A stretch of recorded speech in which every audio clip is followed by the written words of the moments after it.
Maimonides, the Rambam.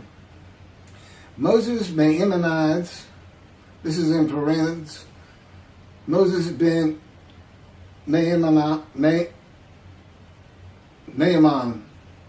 known in rabbinical literature as Rambam, from the acronym Rabbi Moses Ben Maimon, from 1135 to 1204. A rabbinic authority, codifier, philosopher, and royal physician. The most illustrious figure in Judaism in the post-talmudic era, regarded by many of the greatest Jewish philosopher of the Middle Ages, and one of the greatest of all time. He was successful in bringing four cultures, GrecoRoman, Arab, Jewish, and Western, together in one person, and in doing so remains one of the most influential religious philosophers of the intellectual world. His teaching influences other faiths as well as Jews. However, it is his commentary on Jewish texts that mark him out as one of the most influential and important Jews in history. He wrote 3 major essays on Jewish law, the most famous being The Guide for the Perplexed. And each of them is still regarded as hugely important in Jewish philosophy. This monumental work laid the foundation for all subsequent Jewish philosophic inquiry known as Chakirah, and stimulated centuries of philosophical Jewish writing. His large 14 volumes work, Mishneh Torah, to date holds canonical authority in regard of a codification of Talmudic law. That was from the Jewish Virtual Library on the internet, The Famous People, and the BBC. Rambam says in chapter 12, paragraph 2 of the laws concerning King Moshe, our sages taught there will be no difference between the current age and the era of Moshe, except our emancipation from subjugation to the Gentile kingdoms. The simple meaning of the words of the prophets appears to imply that the war of Gog and Magog will take place at the beginning of the Messianic age. Before the war of Gog and Magog, a prophet will arise to rectify Israel's conduct and prepare their hearts for the redemption, as it is written. Before I go any further, there will be no war of Gog and Magog. Period. I am Moshe. This is the era of Moshe. And in addition, I'm not here to rectify Israel's conduct. And I would like to think I'm preparing their hearts for the redemption, because it is here.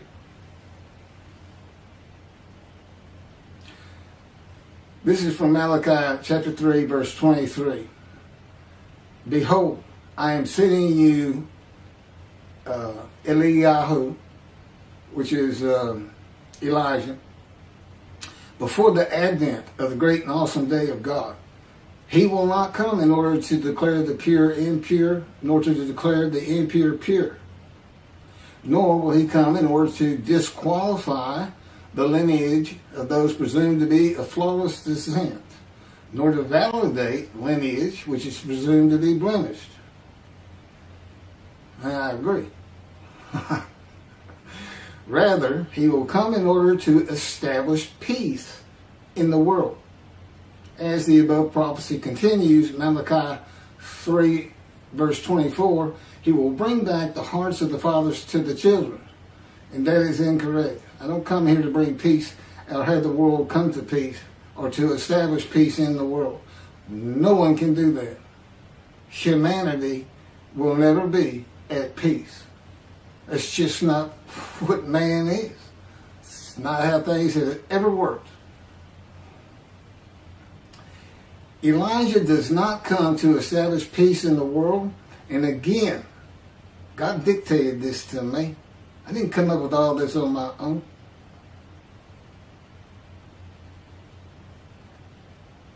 From the book Isaiah 53, In the Day of the Lord. Elijah does not come to establish peace in the world, but to make the many righteous by his knowledge in reconciling the sons to the Father and the fathers to the sons of the family members, one to another, of the Jewish people, by having them be mindful of the teachings God gave Moses at Oreb, and to the practice of Judaism. Okay, be mindful. That's an amendment to the first, the covenant between God and the Israelites given by Moses. It's just an amendment because they had to have strict compliance with 100% of the Israelites agreeing to it, that they would all abide by it. Today he's saying be mindful, and he's also saying it doesn't have to be 100% of the people, those who heed and revere and esteem his name. And he knows it's not going to be all of the Jews, notwithstanding the fact he has forgiven their sins and remembers their iniquities no more. And to be a messenger of the new covenant with sin forgiveness. That's why it's new. There's an amendment to it, and in addition to it is sin forgiveness. That's the only difference. I will be your God and you will be my people. That's the covenant. And it's never changed. It's never gone away. It's new only in the sense that there's been an amendment to it, and in addition to it, and it's a ratification and confirmation of the covenant at Mount Sinai, or Rambam and the sages say in chapter 12, paragraph 3 of the laws concerning King Moshe, God makes it real clear. He calls Moshe, my servant David, a shepherd. He's a teacher. There's been no Rabbinic kingdom dynasty that Rambam thinks is coming. And that's all you have. Now there is a slight reference to king and prince throughout the covenant of friendship. That just means leader in this context. He's a ruler amongst the people, not a ruler over the people. This is just Rambam's rendition of what a Rabbinic kingdom would be. But it's not in the Hebrew Bible.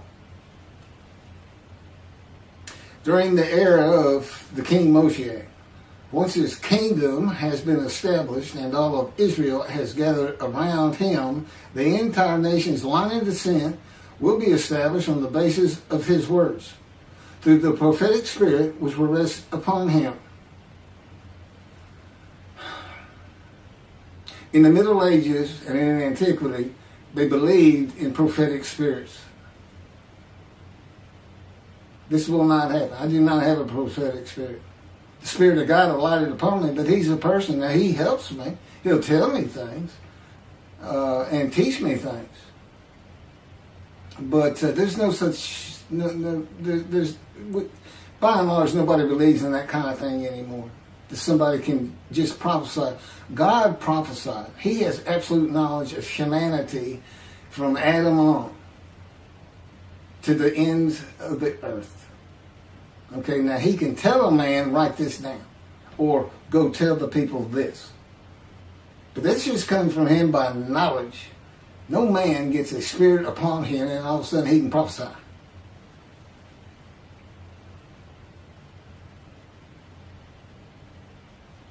So no, the entire nation's line of descent is not going to be established by anybody, including not myself, and I am Moshe, or God himself.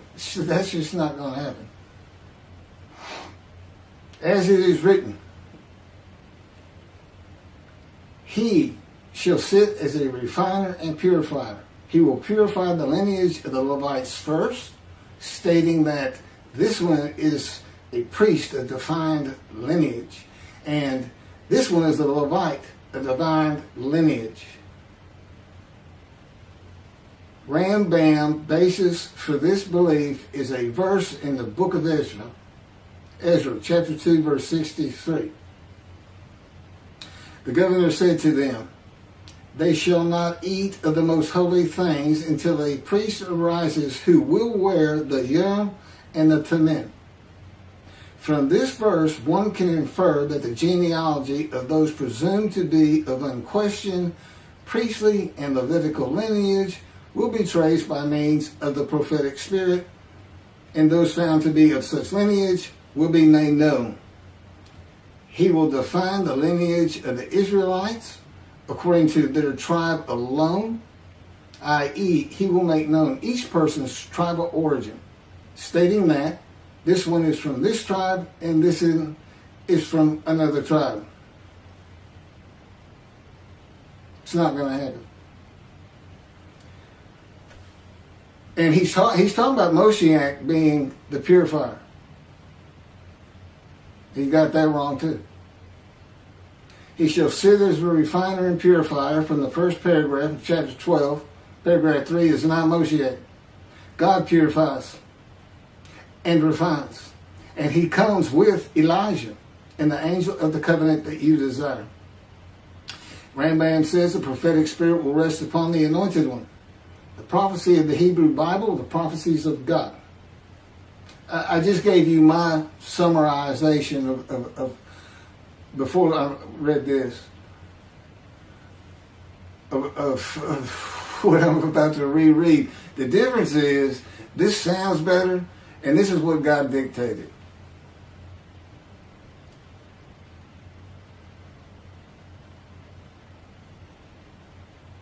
The prophecy of the Hebrew Bible, the prophecies of God. David does not have a prophetic spirit. While prophetic spirits were a common belief in the ancient age and Middle Ages, that is not true for the age of reasoning and information. Isaiah chapter 11 verse 2 defines the attributes of the spirit that alights upon the anointed one as a spirit of wisdom and insight, a spirit of counsel and valor, a spirit of devotion and reverence for the Lord. There is nothing regarding a prophetic spirit. And even that, it's just what the Spirit of God lit upon me, and he has all these attributes, and they teach me, and they tell me as I speak to people how to do and how to be. But a spirit didn't just alight upon me in and of itself. And within God's spirit is God himself, his very presence, his mind. You know, it's a hard concept because Judaism's never taught it, but it's in Ezekiel. I don't recall the chapter and verse, but God told Ezekiel, get up upon your feet. Ezekiel says, at that very moment, a spirit entered into me, and I could hear God's words. Couldn't hear God's words until the spirit entered into him. Why? They had to be inside you. They had to be inside you. It's speaking to your mind. God doesn't have a mouth, a tongue. He can, within me, he can make me sense, perceive that this is where his presence is. And that is where the words are coming from. As though to my ear, even though it doesn't really seem like my ear, but it does seem like it's coming from over here, or over here, wherever he wants to do it. Spirit enters into you, and God is in his spirit. And this is Malachi chapter 3, verse 2 through 5. But who can endure the day of his coming? And who can hold out when he appears? For he is like a smelter's fire and like fuller's lye. He shall act like a smelter and purger of silver. And he shall purify the descendants of Levi and refine them like gold and silver. So they shall present offerings in righteousness. Then the offerings of Judah and Jerusalem shall be pleasing to the Lord, as in the days of yore, and in the years of old. But first I will step forward to contend against you, and I will act as a relentless accuser against those who have no fear of me. This is God, and not David or Elijah. It's God. And what does he say? I will act as a relentless accuser. He says when Moshiach is here, his servant David is here, he says, I'm going to have a reckoning and dismiss the shepherds of the flock, the rabbis. I'm going to have a reckoning and not dismiss them. Primarily for teaching this Messianic era. Secondly, for ignoring his prophet. That would be me. Shunned, despised, and held of no account. That's how they've been treating me for years now. God's been with me 13 years to prepare me for this, and that's how they treated me.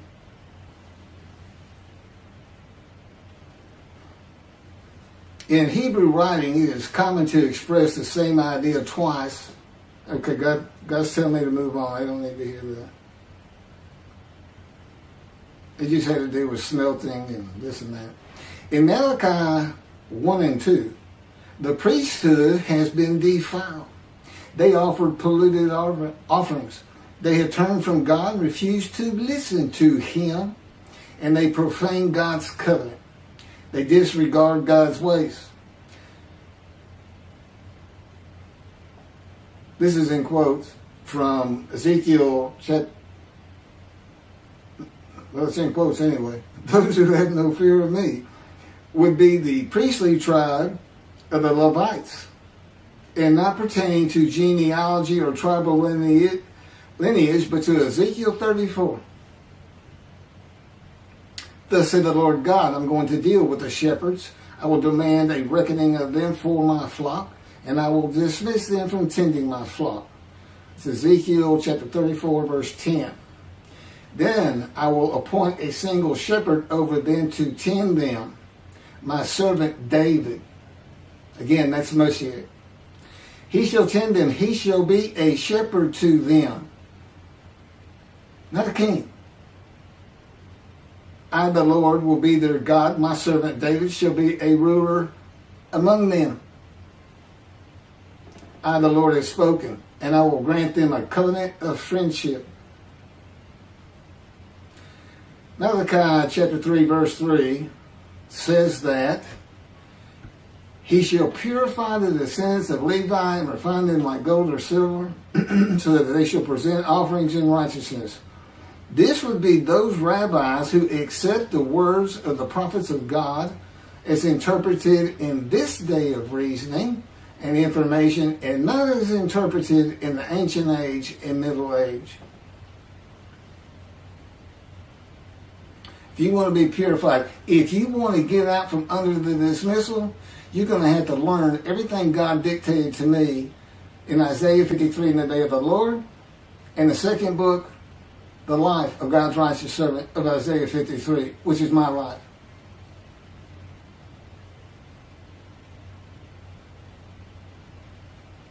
That'll purify you. That'll get you back on the scroll of remembrance so you can see the heaven God is creating. The name Israel shall endure. The era of redemption, restoration, and exaltation versus the day of the Lord, as found in the book. Rambam and the sages interpreted it as a prophecy that Moshiach, with a prophetic spirit, will determine the lineage of the priests and Levites from a verse in the book of Ezra. I've covered this. Anyway, the governor said to them, they shall not eat of the most holy things until a priest arrives who will wear the Urim and Thummim. This has nothing to do with genealogy of Levites today, or purification and refining, or a prophetic spirit on Moshiach. This is not a prophecy of a high priest arising. And it is not Moshiach, but an answer to those that could not prove they were Levites. when the verse is put into its proper context. This is Ezra, chapter 2, verses 61 through 63. Of the sons of the priest, the sons of Habiah, the sons of Hakuz, the sons of Barzillai, who had married a daughter of Barzillai and had taken his name. These searched for their genealogical records, but they could not be found. So they were disqualified for the priesthood. The Teshachta ordered them not to eat of the most holy things until a priest with Urim and Thummim should appear. It was just a specific instance. In the Hebrew Bible, the Urim and Thummim are elements of the breastplate worn by the high priest attached to the ephod. They are connected with divination in general and kleromancy in particular, a belief in antiquity and the Middle Ages rarely believed in today. Two objects used by the high priest to answer a question or reveal the will of God. The ephod was made of fine linen and consisted of two pieces which hung from the neck and covered both the back and front, above the tunic and outer garment. Kleromancy is a form of sortition, a casting of lots. A casting of lots in which an outcome is determined by means that normally would be considered random, such as the rolling of dice, that are sometimes believed to reveal the will of God. Casting of lots, the will of God.